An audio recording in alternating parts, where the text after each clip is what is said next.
Bonjour à tous et à toutes. Je suis ravi de vous parler des biobetteurs, de leurs principes et de l'intérêt au cours des maladies inflammatoires. Dia suivante.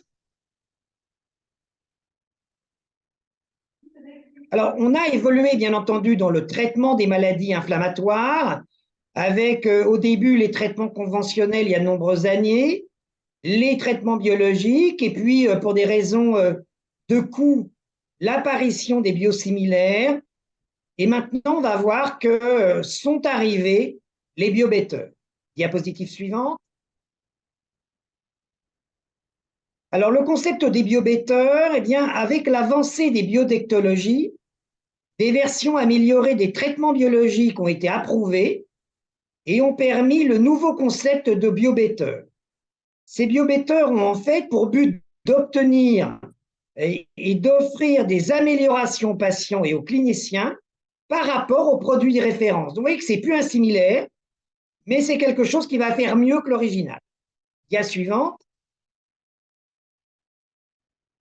Alors voilà l'élément, c'est-à-dire que qu'est-ce qui va changer? On veut une efficacité qui va être évidemment au moins comparable à l'original, une sécurité d'emploi qui va être évidemment tout aussi bonne, mais pour lequel le mode d'administration va s'améliorer, permettant ainsi une observance thérapeutique de meilleure qualité et donc, bien entendu, pour le patient, un meilleur traitement. Cette mode d'administration qui va changer pourrait nous permettre de diminuer l'immunogénicité de la molécule et ainsi d'améliorer la tolérance et finalement, la boucle est bouclée, l'efficacité. Diapositive suivante. Alors, des définitions sont arrivées sur les biobetteurs qui sont maintenant officielles. Vous voyez, un biobetteur est un traitement à base de protéines recombinantes de la même classe que le bio-équivalent de départ existant, ciblant le même épitope, mais qui aura été modifié afin d'acquérir des propriétés spécifiques. Dia suivante. Ainsi donc, les biobetteurs sont des versions non plus similaires, mais améliorées de nos biothérapies qui sont maintenant approuvées et qui ont été modifiées dans le but d'optimiser les résultats cliniques, comme je le disais tout à l'heure, plutôt la tolérance et l'observance, et bien entendu, le confort du patient par sa voie d'administration et éventuellement sa pharmacocinétique. Il y a la suivante. Donc, les éléments sont clairement, avant de donner les exemples, un meilleur confort pour une meilleure adhérence. Le premier point est fondamental. Deuxième élément, c'est des formulations prêtes à l'emploi pour évidemment faciliter la prise en charge du patient lui-même et un gain de temps. Et enfin, bien évidemment, comme il peut le faire tout seul, ce changement de voie d'administration, tel le passage d'une voie IV à une voie sous-cutanée, va générer une réduction de coûts pour nos systèmes de santé, puisque le patient n'aura plus besoin de venir dans nos structures d'hôpitaux de jour.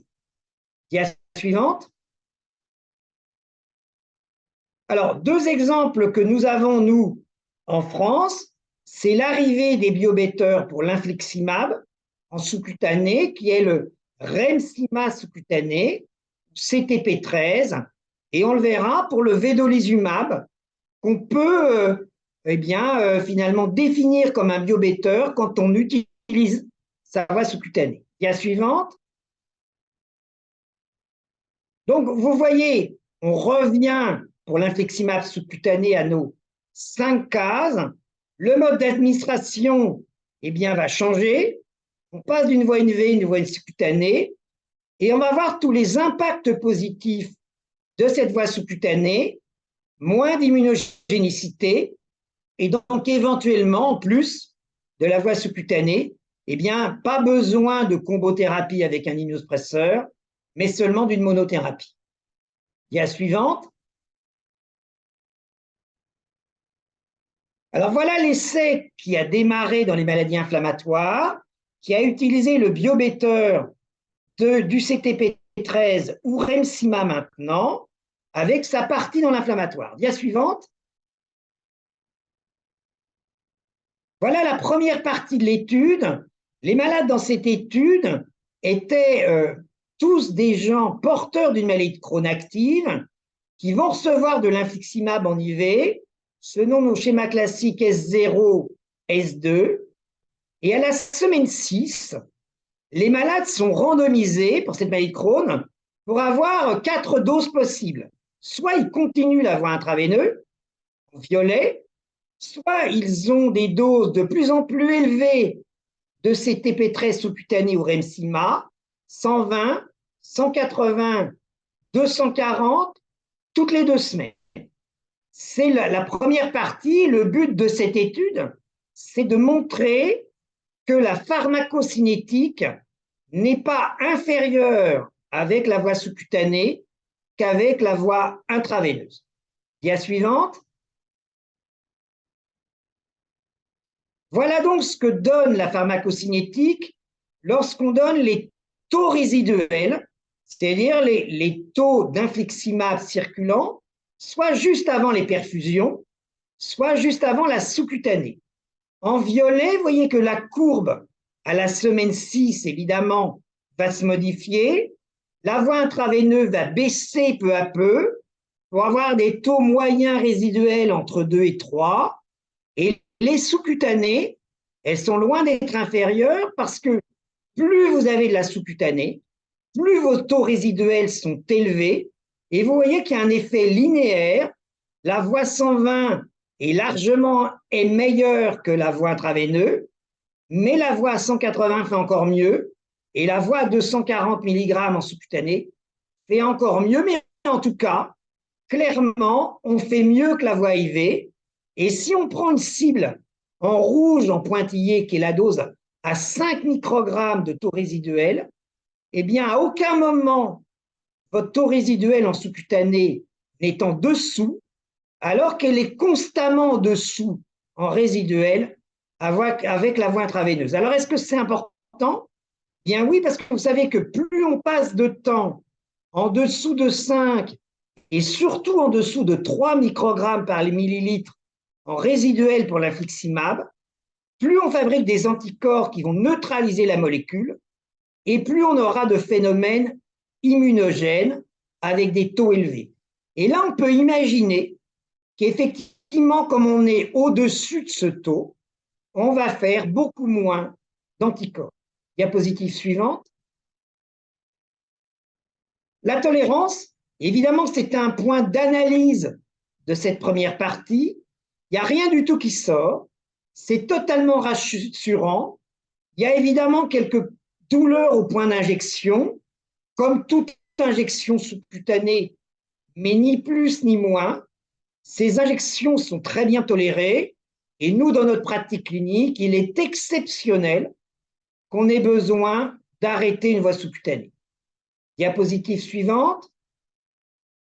Alors, la deuxième partie de l'étude est maintenant une étude plus large. Dia suivante. Cette fois-ci, on est à droite. On va prendre de manière beaucoup plus importante toutes les maladies de Crohn et rectocolite actives. Les deux avaient des scores d'activité élevés pour le CDAI ou le score Mayo. Et les malades rentraient dans l'étude. Tous avaient une injection IV à S0 de 5 mg kg, une injection à S2 de 5 mg kg. Et là, les malades étaient randomisés pour soit recevoir et continuer l'intraveineux à la semaine 6, puis toutes les 8 semaines, ou alors recevoir la sous-cutanée en vert. Et là, cette sous-cutanée était en fonction du poids de 120 ou 240 mg toutes les 2 semaines. À la semaine 30, en noir, vous voyez, les malades qui avaient l'intraveineux avaient en ouvert le passage à la sous-cutanée. Dia suivante. Donc, toujours pareil, on est dans un phase 1. Le critère d'analyse principal, est basée sur la pharmacocinétique de la molécule. Et comme vous le voyez, cette pharmacocinétique, quelquefois ce qu'on analyse, est nettement meilleure pour la voie sous-cutanée. C'est donc bien un biobetter par rapport à la voie intraveineuse. C'est-à-dire qu'on fait 7 fois mieux qu'une voie intraveineuse. Dia suivante. Quand on regarde maintenant l'activité clinique, est-ce que nos malades répondent mieux ou moins bien en fonction de la voie utilisée? Eh bien, vous voyez, là, on est dans la maladie de Crohn. En vert, c'est la voie sous-cutanée. En gris, c'est la voie intraveineuse. Il n'y a aucune différence en termes de réponse clinique, de rémission clinique, qu'on soit en sous-cutané ou en intraveineux.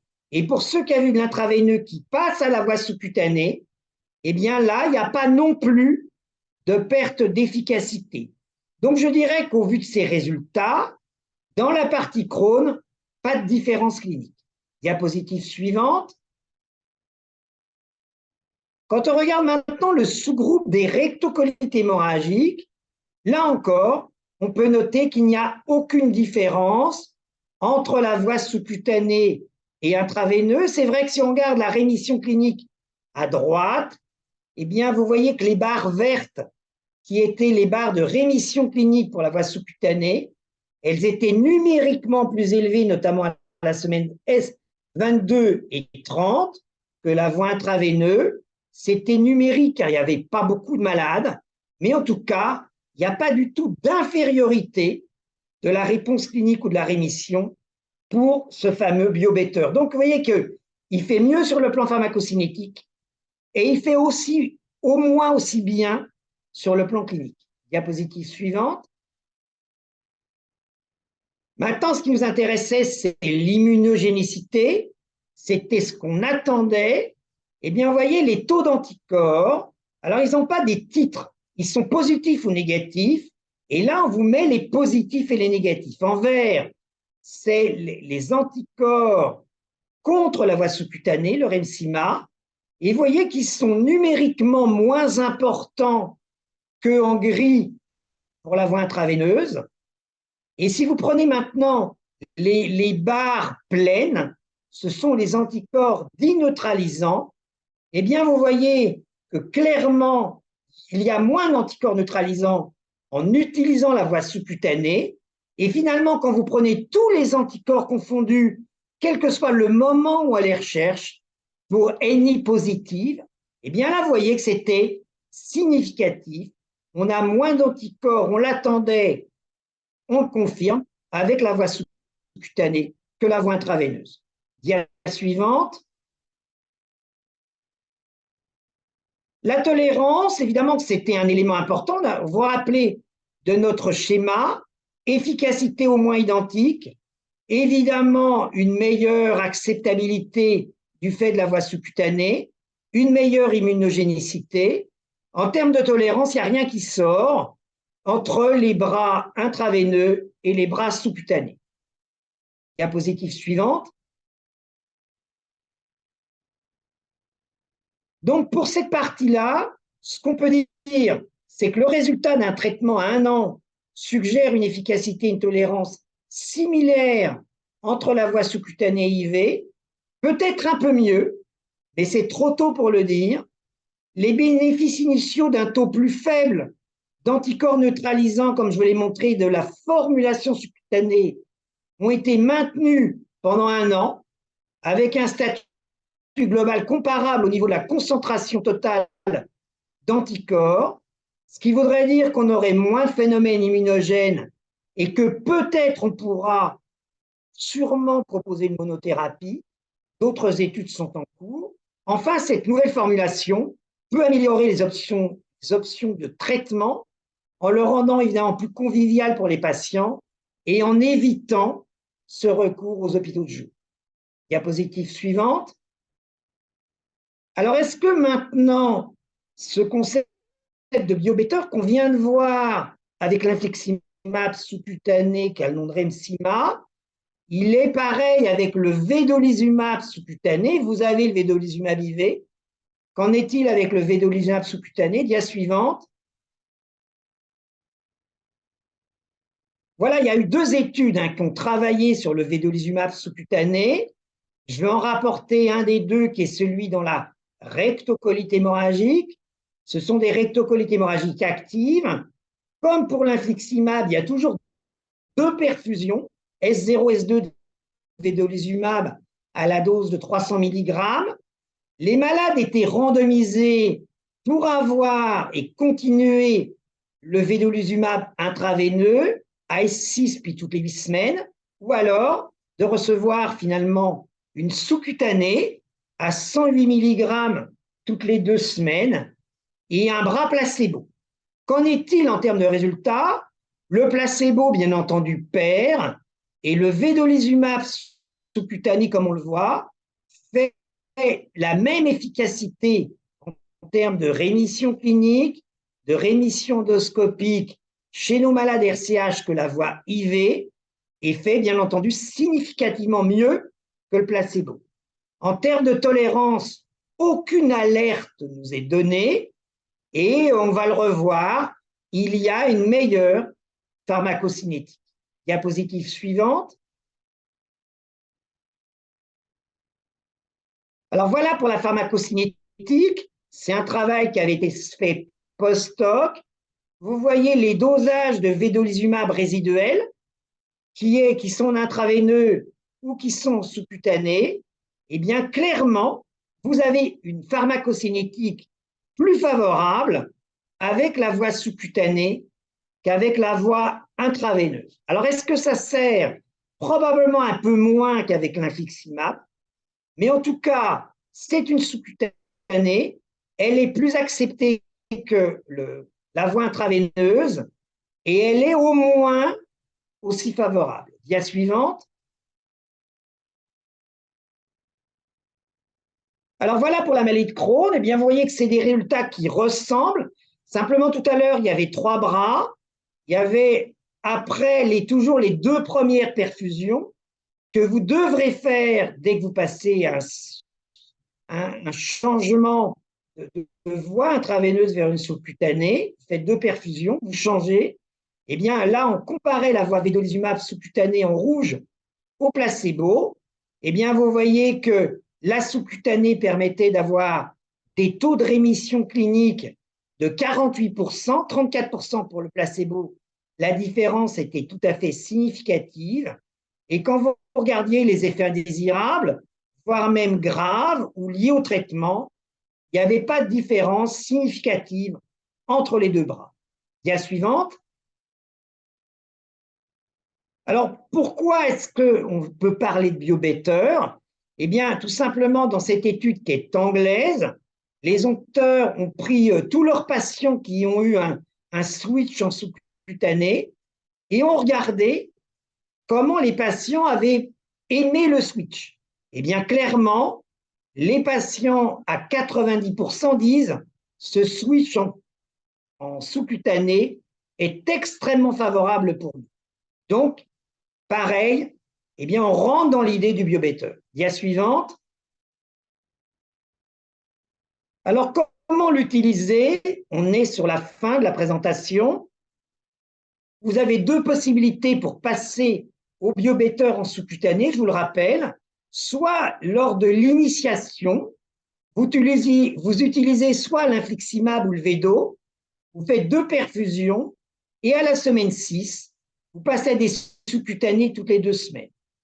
L'autre possibilité, votre malade va vraiment bien et là, vous vous dites, et il veut passer une sous-cutanée, et il a sûrement raison, eh bien, vous passez à la sous-cutanée au moment où la perfusion était prévue, et là, vous avez toujours des sous-cutanées toutes les 2 semaines. Dia suivante. Alors, est-ce qu'on peut imaginer bientôt dire que ce biobetter est plus efficace que la voie intraveineuse? Peut-être que oui. Quand on regarde à gauche les résultats sur la CRP, eh bien on voit que l'infliximab en sous-cutané diminue la CRP de manière significativement plus forte que la voie intraveineuse et que après, finalement, quand on revient à la voie sous-cutanée, les choses se normalisent. Et à droite, c'est une méta-analyse en réseau, c'est-à-dire qu'on prend toutes les études publiées et il y a toujours un bras placebo qui est un bras commun. Et en ayant le placebo, on peut comparer les molécules entre elles. Quand on n'a pas d'études face à face, ça peut nous aider. C'est la dernière méta-analyse en réseau qui a été publiée par Barberio. Eh bien, vous voyez que le vedolizumab, quand on l'utilise en intraveineux, c'est le dernier des traitements de la maladie de Crohn en échec de biologique, alors que quand vous utilisez la voie sous-cutanée, il devient premier.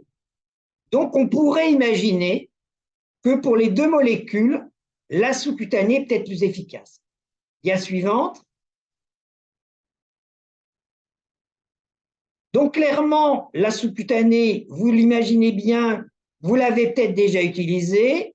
Entre le temps perdu à l'hôpital et de venir à l'hôpital avec son transport, il vaut mieux le faire à la maison, c'est simple, c'est rapide. Et c'est ce que toutes les études qui ont analysé l'acceptabilité de la molécule nous rapportent. Dia suivante. Donc, pour conclure, eh bien, clairement, le CTP13 sous-cutané ou Remsima ainsi que le vedolizumab ont montré leur équivalence en termes d'efficacité au moins, de tolérance est sûr, et avec des taux sériques beaucoup plus élevés que la voie intraveineuse en entretien ou en post-induction, avec une acceptabilité de la sous-cutanée qui est très forte. L'AMM de ces voies sous-cutanées est à proposer soit dès la semaine 6, après 2 perfusions intraveineuses ou en entretien, à la date prévue de la perfusion future, mais on doit respecter les AMM et si on est hors AMM, il faut le présenter dans des réunions de concertation pluridisciplinaires. Ces voies sous-cutanées doivent être proposées chez des patients répondeurs à l'induction ou chez des patients en rémission clinique en entretien. L'utilisation des voies intraveineuses, autrement, reste un élément incontournable quand même, soit pour l'induction ou l'optimisation quand la réponse est totalement insuffisante, ou chez des patients qui souhaitent les voies intraveineuses.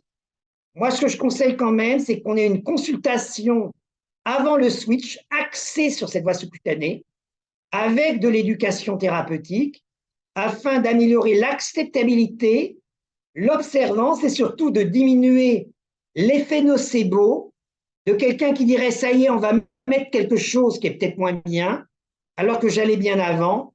Et donc, il faut lutter contre cet effet nocebo. Et merci de votre attention.